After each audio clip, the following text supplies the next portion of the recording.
Good evening. I'm Mark Dunkelman, speaking to you from Providence, Rhode Island. And the title of my talk, Gettysburg's Unknown Soldier, The Life, Death, and Celebrity of Amos Humiston, is the title of my second book,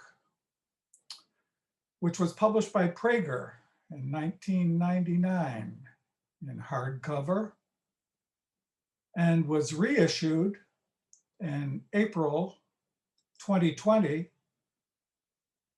as a paperback by Gettysburg Publishing.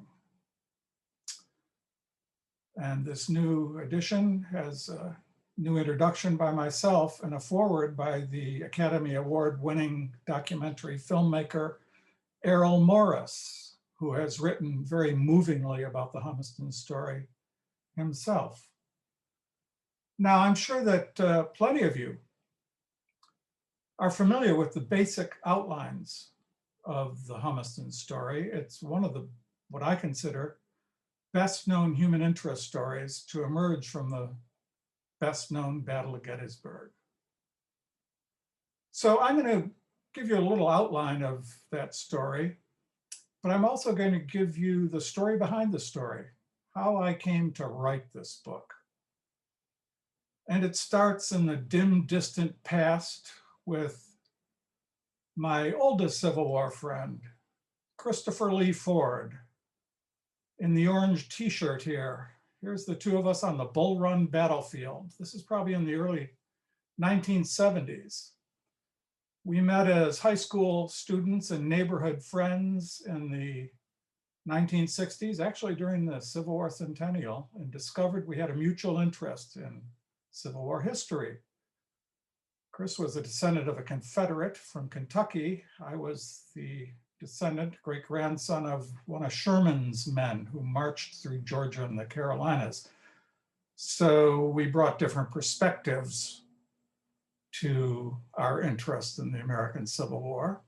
At one point, Chris gave me this book by Luther W. Minig, Gettysburg, What They Did Here. This was a very popular guidebook that was in print for many, many years. And this is the very beat up old copy that Chris gave me. And it was in this book that I discovered the story of the Humistons, the Humiston children. And this account, like many, many of the accounts of the Humiston story, which have been told and retold in the years since the Civil War, sort of laid out the outline of the way that the story has been told since time immemorial. And the way it usually starts is this. After the Battle of Gettysburg, the body of a Union soldier was found on the battlefield. There was nothing on his person to identify him, but clutched in his hand was an ambrotype photograph of his three children.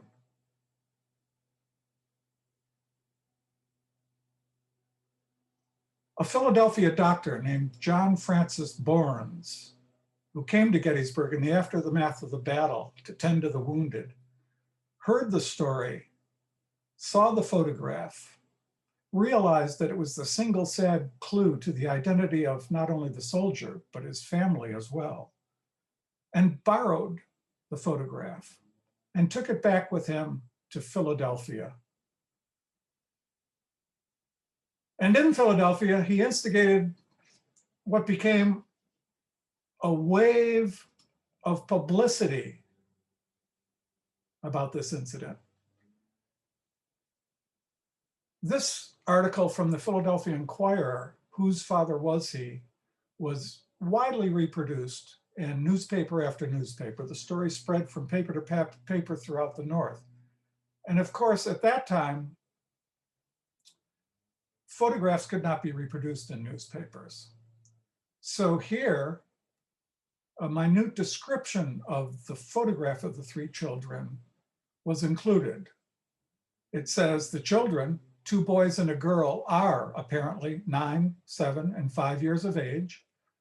The boys being respectively the oldest and youngest of the three.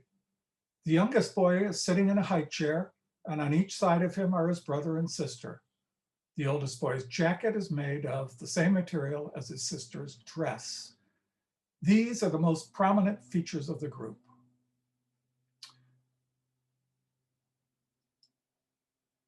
It was this article, The Dead Soldier and the Daguerreotype, that was published in the American Presbyterian, that was the key that unlocked the mystery.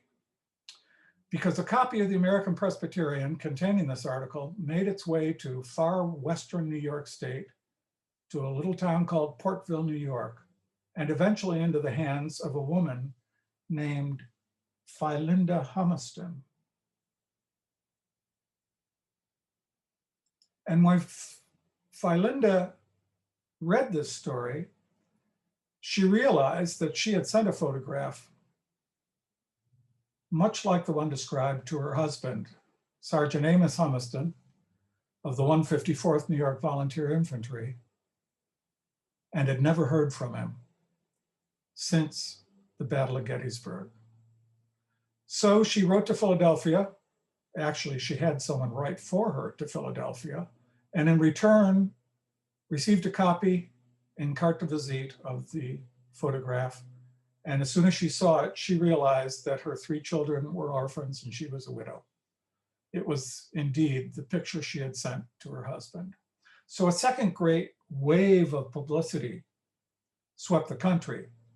In this case, the dead soldier identified in the American Presbyterian.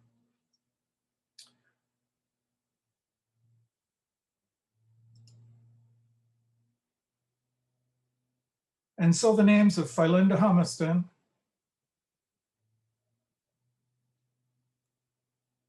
and her 3 children, Frank, Fred, and Alice, were now known, as was the name of Amos Humiston throughout the North.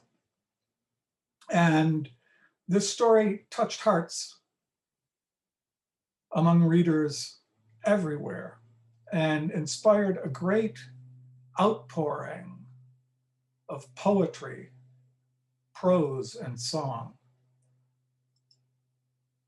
Here's an example, a broadside, The Unknown Soldier, Who Is He?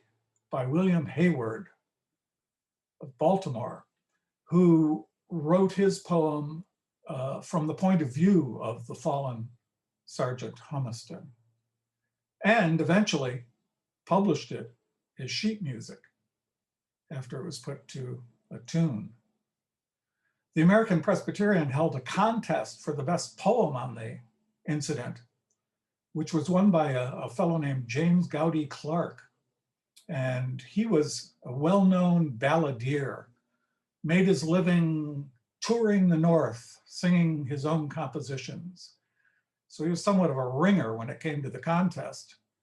But his song, The Children of the Battlefield, was published as sheet music. This edition came out in April of 1864 with a rather crude lithograph of the famous picture of the children, the now famous picture of the children on the cover. And half a year later, in October of 1864, a more polished cover was put to the sheet music of Clark's Children of the Battlefield. So that's the way the story has been told, as I mentioned, many, many times in the years since the Civil War. And that's the way I told it in my first book, The Hardtack Regiment, which was a standard regimental history of the 154th New York, Amos's regiment, co-authored with the late Michael Winey of the U.S. Army Military History Institute at Carlisle Barracks, Pennsylvania. But in all of these tellings of the story, Amos Humiston is a corpse on the battlefield. This illustration is from Frank Leslie's illustrated newspaper of January 2nd, 1864. The caption reads, "An incident of Gettysburg, the last thought of a dying father." And there's Amos in this imaginary scene with the ambrotype clutched to his chest.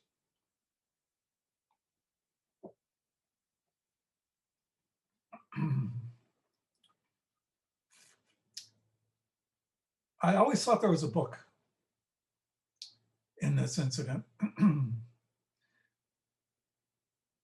But the key to the book was somehow to bring Amos to life. What was Amos the living man like? All we know him as a stiffened corpse on the battlefield of Gettysburg. And by this point, I had connected with a number of descendants of members of the regiment who had shared with me the letters and diaries of their ancestors. And I knew if somehow I could connect with descendants of Amos, they might have material like that to share with me that would enable me to tell the story of this man and his family as he lived, not just as he died in battle. So an obvious place to start was in Portville, Cattaraugus County, New York, where the family was living when Amos enlisted. Here's the earliest known photograph of Portville. It's a tintype. Portville's a very small town on the Allegheny River. It's right next door to Olean, New York, which crossword puzzle solvers might recognize, frequently found in crosswords. Olean is the largest city in Cattaraugus County. And fortunately for me, I had good friends in Portville, members of the Portville Historic and Preservation Society. And among them were Kay Anderson on the left in this photograph, who is a descendant of a member of the 154th New York, and Rhonda Pollock, who was for many years president of the Portville Historical and Preservation Society.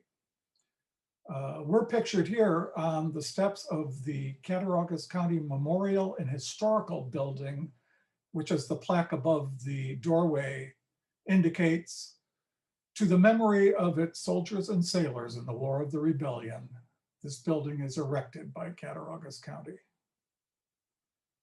It's a building I'm currently involved with a group, Citizens Advocating Memorial Preservation, which saved it from demolition and now owns the place, and we're trying to raise money to restore it.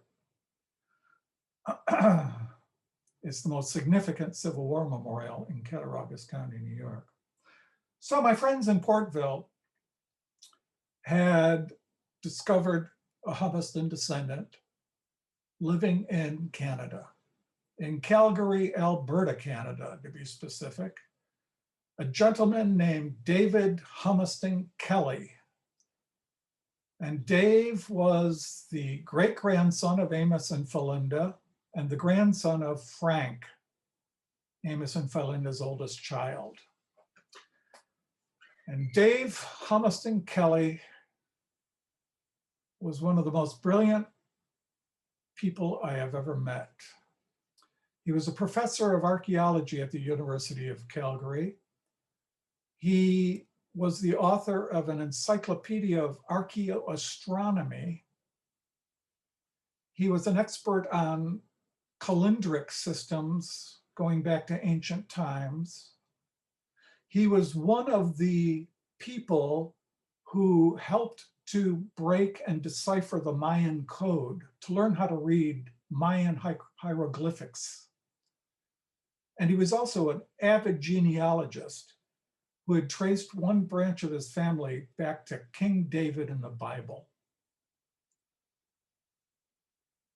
Well, I opened a correspondence with Dave Kelly and eventually spent a week in Calgary and took this picture of him surrounded by Humiston family materials, because the Humiston family eventually wound up centered in Jaffrey, New Hampshire. And David used to visit there frequently as a child. And when the last of his relatives of a previous generation died out, Dave went to Jaffrey and cleaned out the house and took everything with him back to Calgary. So when I was with Dave in Calgary for that week, I slept in a Humiston bed, put my glasses at night on a Humiston nightstand, and for a week went through letters, photographs, etc., gathering material. Now, what astonished me was how little mention was made of Amos Humiston and the incident that had made his family celebrities in Civil War America. This is Amos's only known portrait from life, a 6-plate ambrotype, which Dave had.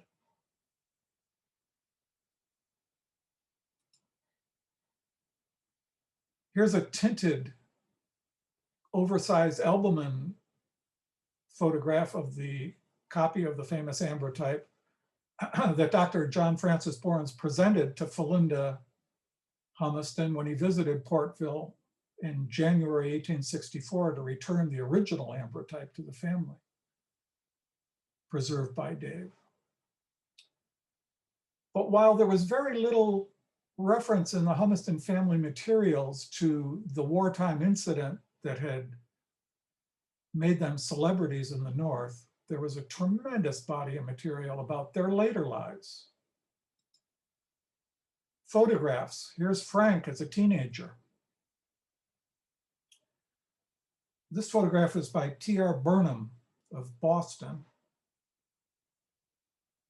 Here's a carte de visite of Alice as a teenager by Moulton of Fitchburg, Mass.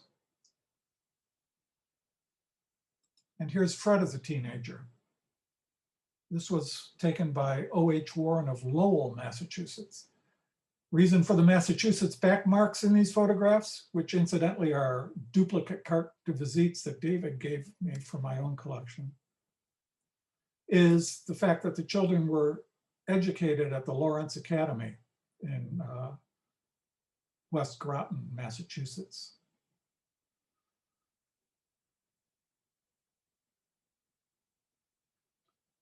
So the Dave Kelly Humiston family materials were tremendous in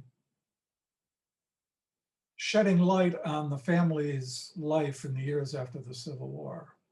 Here's Frank and his family in Jaffrey. Frank is the one that settled in Jaffrey and became the family's beloved town doctor. He was educated at Dartmouth and at the University of Pennsylvania Medical School.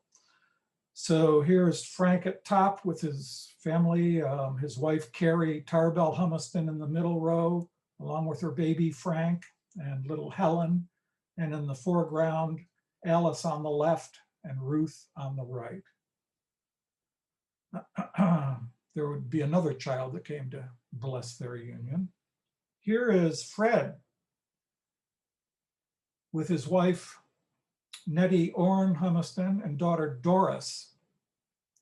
A second daughter, Eleanor, would eventually join their family, and Eleanor, as we'll see, became a very important person in my quest. And here's Alice. Alice never married. Alice became a nomad. Here she is in her pigeon roost at Westview, a farm that she had in North Leominster, Massachusetts. Alice was all over the place and wound up actually living in California in her later years. For a while, she even lived here in Providence, Rhode Island, where, ironically, she worked for a state orphans home. Here's a picture of Alice in her later years with an unidentified young friend. And so here's a picture of Philinda with her granddaughter, Alice Humiston, in the home in Jaffrey, Frank's home in Jaffrey. And so this is great because I figured readers would be very interested in what happened to this family after this incident that made them so well known throughout the North. And the Humiston family materials that Dave Kelly had preserved enabled me to tell that story in detail. To give you a sense of how the family kept this incident that had brought them into the public eye repressed to a good extent. I mean, here was this loss, this tragedy, the loss of their husband and father that had brought them into the public eye, and very reluctantly so. So at one point in Jaffrey, a itinerant showman came by to put on a magic lantern show to the townspeople on the Battle of Gettysburg. And eventually a slide appeared on the screen showing the 3 Humiston children. And then for the very first time, the people of Jaffrey put it together. Their beloved Dr. Frank and his brother Fred and sister Alice were the famous Humiston children of Civil War fame. No one had realized it because the family kept this close to their hearts. Now, I mentioned that Dave Kelly was an avid genealogist, and Dave had been in touch with some of Fred's descendants in the Boston area, but had lost touch with them. And naturally, I wanted to track those descendants down to see what was going on with them as well. And at one point, friends of my wife, Annette, and mine, Dan and Meg Warren, invited us to a little dinner party here in Providence. And one of the reasons they did was to introduce us to another couple that were there, the husband of which was, like Dan, an Episcopal clergyman, Gardner H. Shattuck Jr., known as Tuck. And Tuck Shattuck had written this book, A Shield and Hiding Place, The Religious Life of the Civil War Armies, which was published by Mercer University Press in 1987, highly regarded book. And so, oh boy, Tuck and I, were Civil War historians and authors, and we proceeded to be somewhat rude by jabbering about the Civil War throughout dinner. And at the end of the evening, Tuck asked me what I was working on. And I told him the Humiston story. And he instantly knew what I meant. And he informed me that he had been at a parish in Belmont, Massachusetts, and the church secretary was Eleanor Humiston Cox, Fred's daughter, granddaughter of Amos and Philinda. And this was the branch of the family that Dave Kelly had lost track of. Now, this is in the pre-internet days. So I called information, and I got the number of a Mrs. John Cox in Medford, Massachusetts. And I called the number, and a man answered. And he said, I introduced myself, and I explained my quest. And he said, well, I'm Alan Lawrence Cox, and Eleanor's my mom. And she's in a nursing home now. And I only come by the house once in a great while to just sort of check on the place. You're lucky you caught me. And then he told me, I've got Amos's wartime letters. Why don't you come on up and take a look at them?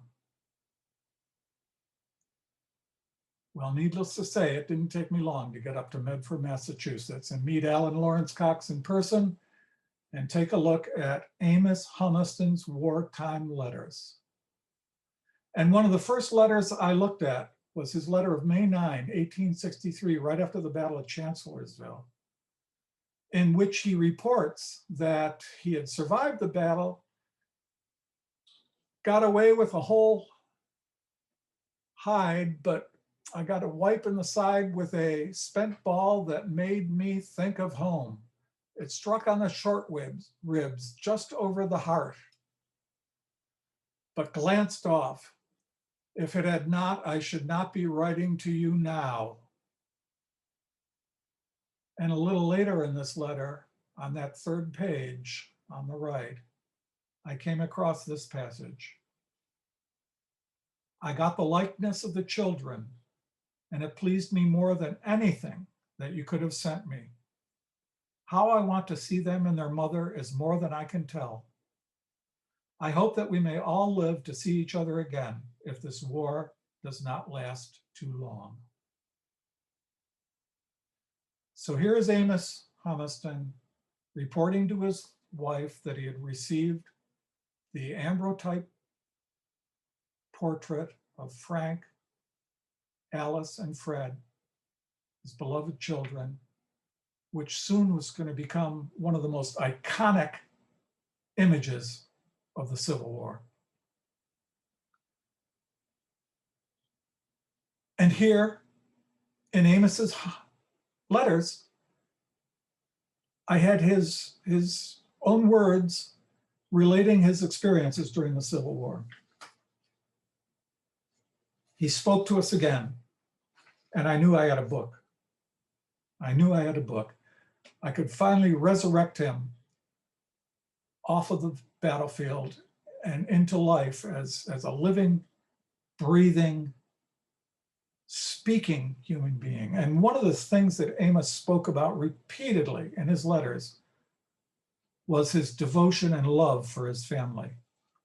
Many Civil War soldiers were reticent about expressions of love. Amos was far from it. December of 1862, he wrote to Philinda, I would give almost anything if I could make you a good long visit and be back here again, but that cannot be. But when I do come, those red cheeks will get kissed more than once, I can tell you. How I would like to be with you Christmas and New Year's and have one of your dinners again and have the babies on my knee to hear them prattle as they used to. Rest assured, there is no being on earth that wants to see you half as much as I do. Be a good girl and do the best you can, and think of him that is always thinking of you. Over and over in his letters, Amos wrote in similar terms. From a letter at January 2nd, 1863. If I ever live to get home, you will not complain about being lonesome again or of sleeping cold, for I will lay as close to you as the bark to a tree. That is so. A little later that month, rest assured that my mind is on you and home continually. Take good care of the babies and kiss them for me, and throw in one for yourself. Over and over and over again, he's expressing his love for his family. It's almost as if Amos is fated for what eventually happened to him and his last dying gesture of devotion to his family. And with the letters, with a letter of March 25, 1863, was a poem. Amos called it some of the crazy productions of my brain in the shape of poetry. And here's what he wrote.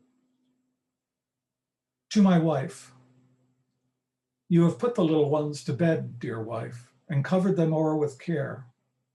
My Frankie, Allie, and Fred, and they have said their evening prayer. Perhaps they breathed the name of one who is far in southern land and wished he too were there to join their little band. I am very sad tonight, dear wife. My thoughts are dwelling on home and thee as I keep the lone night watch beneath the holly tree. The winds are sighing through the trees, and as they onward roam, they whisper hopes of happiness within our cottage home. And as they onward pass o'er hill and vale and bubbling stream, they wake up thoughts within my soul like music in a dream. Oh, when will this rebellion cease, this cursed war be o'er, and we our dear ones meet to part from them no more? Amos's poem epitomizes his love and devotion for his family.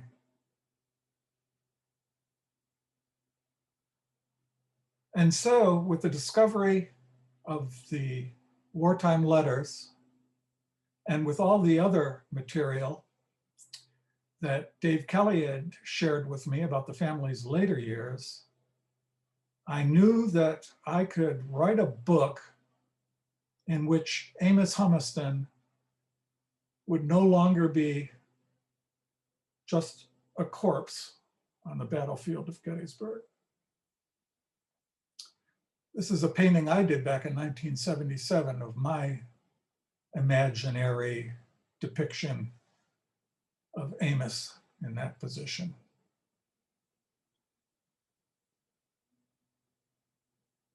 I became good friends with Dave Kelly,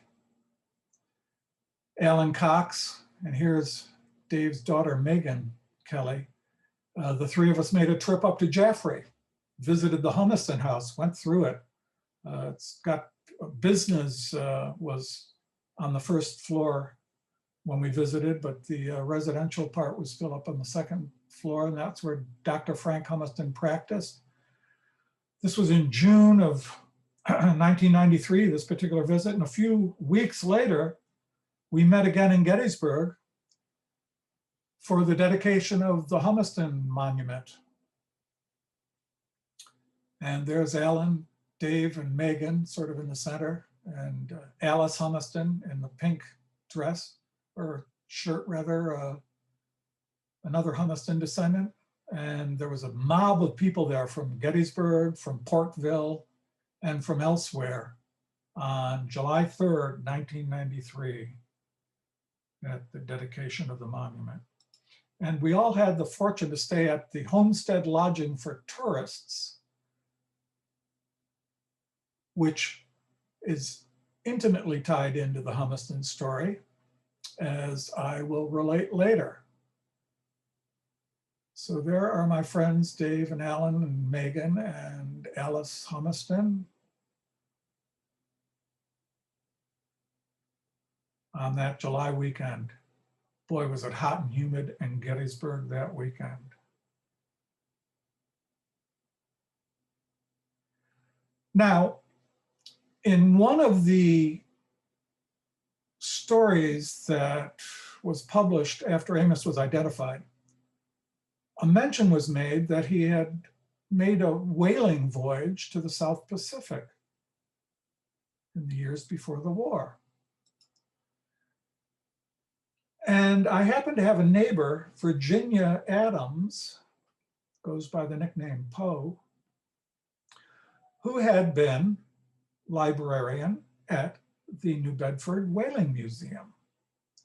And so I contacted Poe and said, how can I find out if a guy named Amos Humiston ever sailed out of New Bedford on a whaling voyage? She said, let me get back to you, which she did very shortly.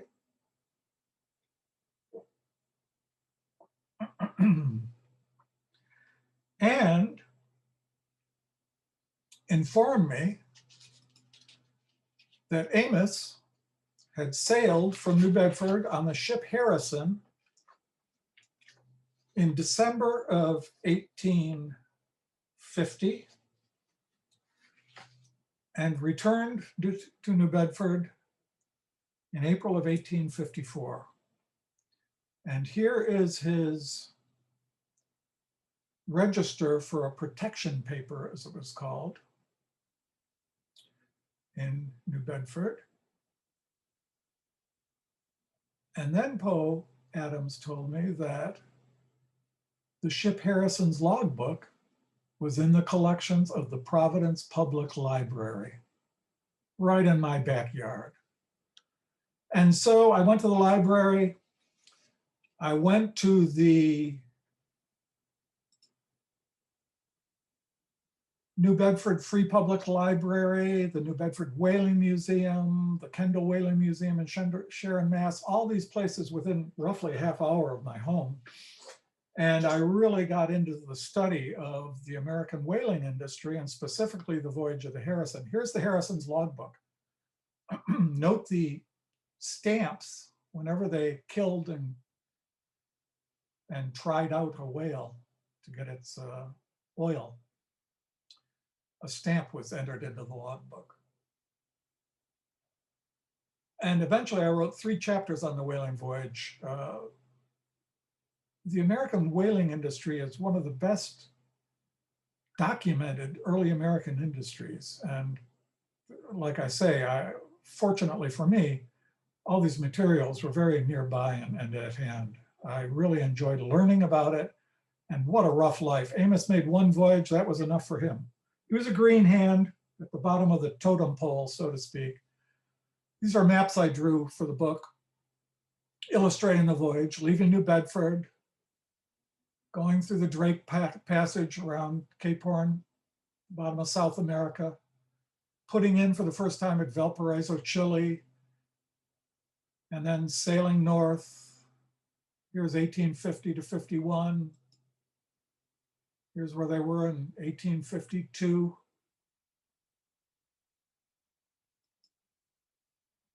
(1853) and back home in 1854. Finally, with a full ship of oil. And they also had a lot of baleen from the right whales and bowhead whales, which was used to make umbrellas and corsets and all sorts of material, pliable material, the baleen. Now, one thing I discovered was the whalers put in, as these maps indicate, both in spring and fall in the so-called Sandwich Islands, which of course now is our state of Hawaii. And here is a picture of Lahaina on Maui, where the Harrison put in several times during the cruise Amos was on, as they did at Hilo on the big island of Hawaii. And Amos fell in love with Hawaii. He thought it was a paradise. When he eventually returned home, and incidentally, after he returned home, he met Philinda within months, because the Harrison returned to New Bedford in April of 1854. And that year, on the 4th of July, Amos wed Philinda. And there's no indication he knew her before then. So it apparently was a whirlwind romance. He told her many times in their years together that he hoped someday to take her to the Sandwich Islands. And so now I had even more information about Amos's early years with this first great adventure that he had had on an American whale ship, cruising the oceans, going to these exotic places. I mean, he was at Rarotonga. He was in the Sea of Okhotsk. He was all over the place. What an experience it must have been. Once was enough, though. Like many green hands, a single voyage was enough for Amos Humiston. Now, the whaling voyage was just one aspect of his pre-war life. He was trained, quite likely apprenticed, and then took as an occupation harness making. And I wanted to write about that as well. But I wasn't having a lot of luck finding information about harness making in my usual go-to sources, books. And one day, out of desperation, I picked up the yellow pages and looked up harness making, and lo and behold, there was an outfit called the LaSalle Harness Company on the Peep Toad Road in North Scituate, Rhode Island. And it turns out that David LaSalle is one of the best harness makers on the East Coast. So I went out and met David, and he gave me instructions on harness making. Not that I actually handled any leather and myself, but he told me all about the trade, providing me with materials, among which were old harness making tool catalogs, including the one that this illustration came from. That's a stitching horse up at top, where the harness maker would sit and stitch those two ear-like protrusions, clamped the leather while the stitching was going on. And so I was able to give a sketch of Amos's daily life as a harness maker. So I was very satisfied that now I had finally been able to bring Amos to life, if you will, by letting readers know what happened to him before his fatal encounter at Gettysburg. But there is an entire coda to this entire story.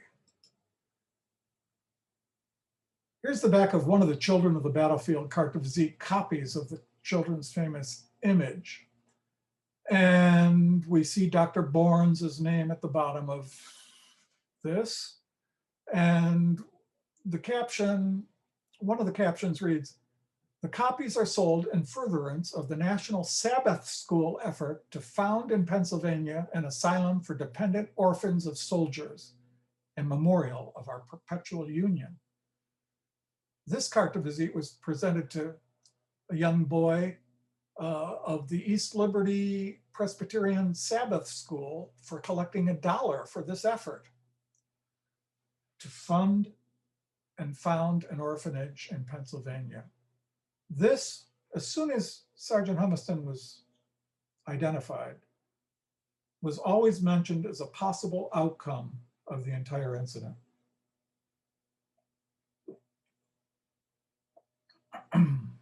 The founding of an orphanage in Gettysburg.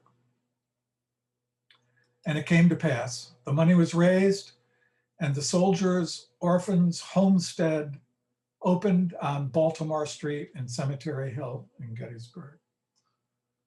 This photograph showing the children, the girls in their white costumes and the boys in their uniforms, was taken during the visits of Generals Ulysses S. Grant, Samuel W. Crawford, Horace Porter, and John W. Geary, who was then the governor of Pennsylvania, on a visit June 21st, 1867. Now, the Humistons, Felinda and her 3 children, were among the very first to arrive in Gettysburg and lived at the orphanage. The children resided there from 1866 to 1871.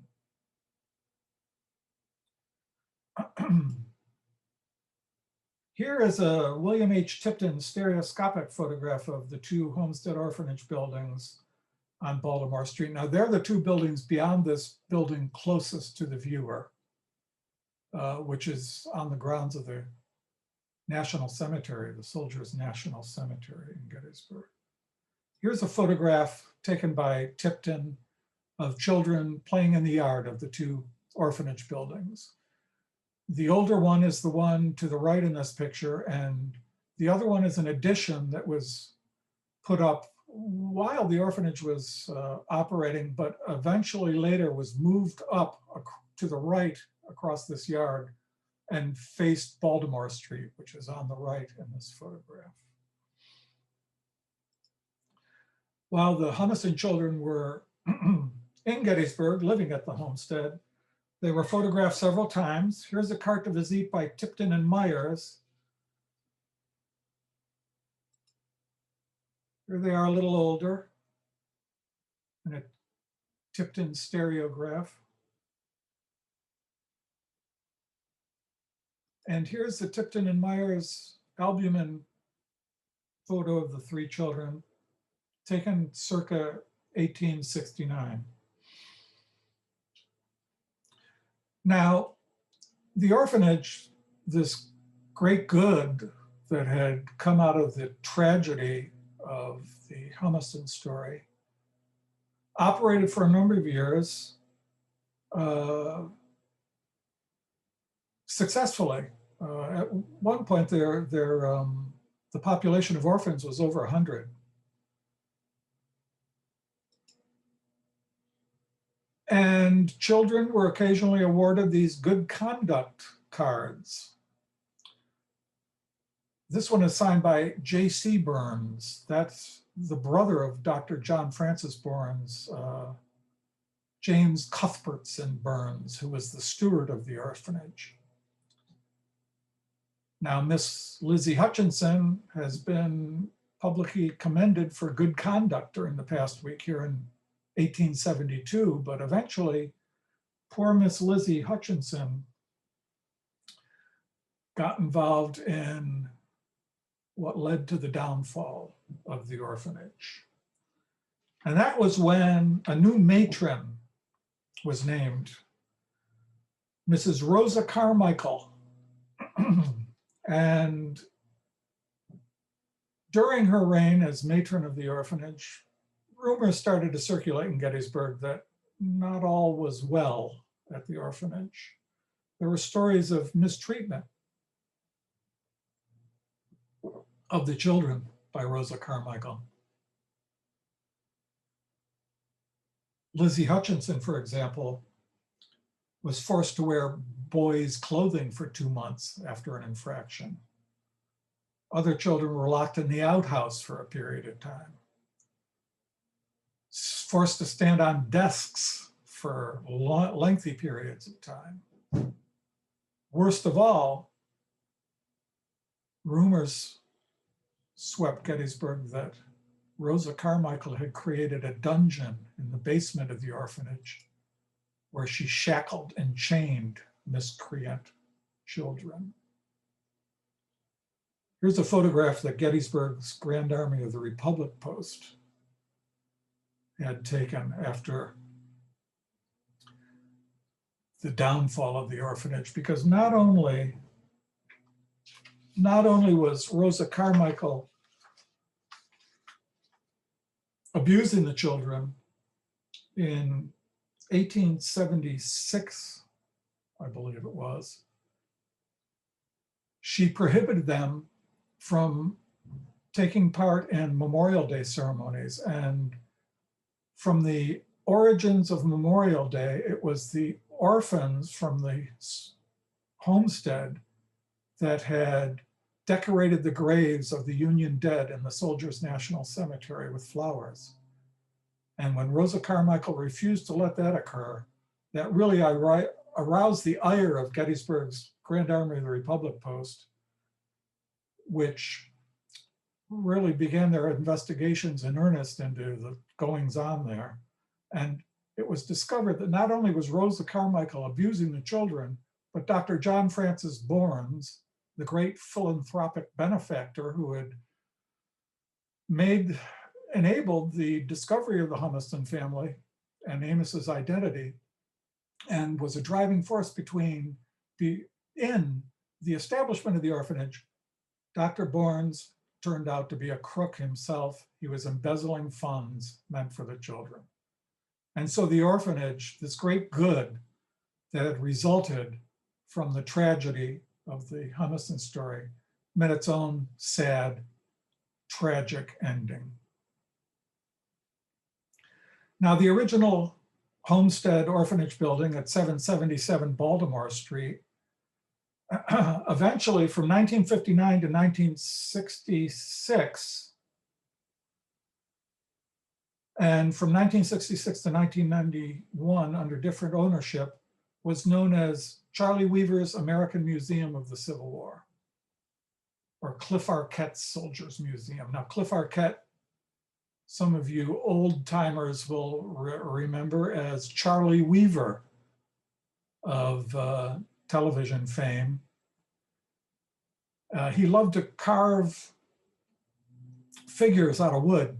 And so he had dioramas in his museum that he had carved of Civil War scenes, and including one of little Johnny, one of the orphans, chained in the basement by the cruel Rosa Carmichael.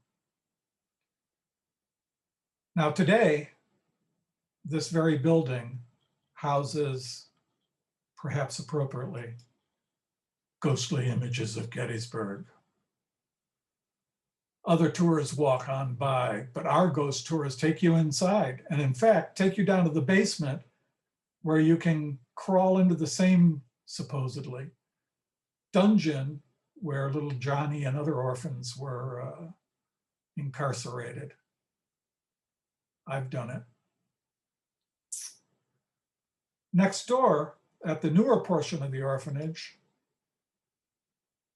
and this was the homestead rooming house for many, many years, run by Mary Ruth Collins, the late Mary Ruth Collins, who spread the Humiston story to all the guests that visited there. But for a number of years now, this has housed Civil War tales at the homestead. That's tales spelled T-A-I-L-S,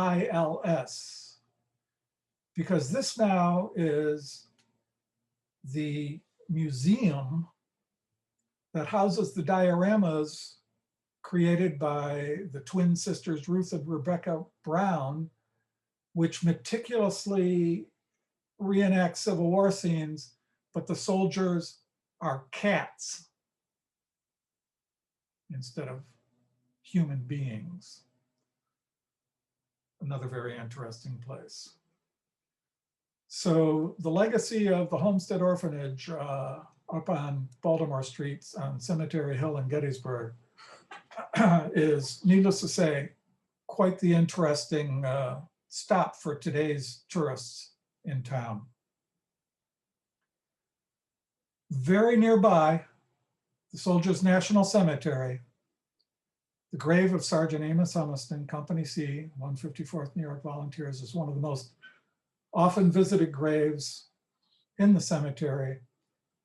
And frequently you'll find a flag or some other sort of keepsake laid there in his memory.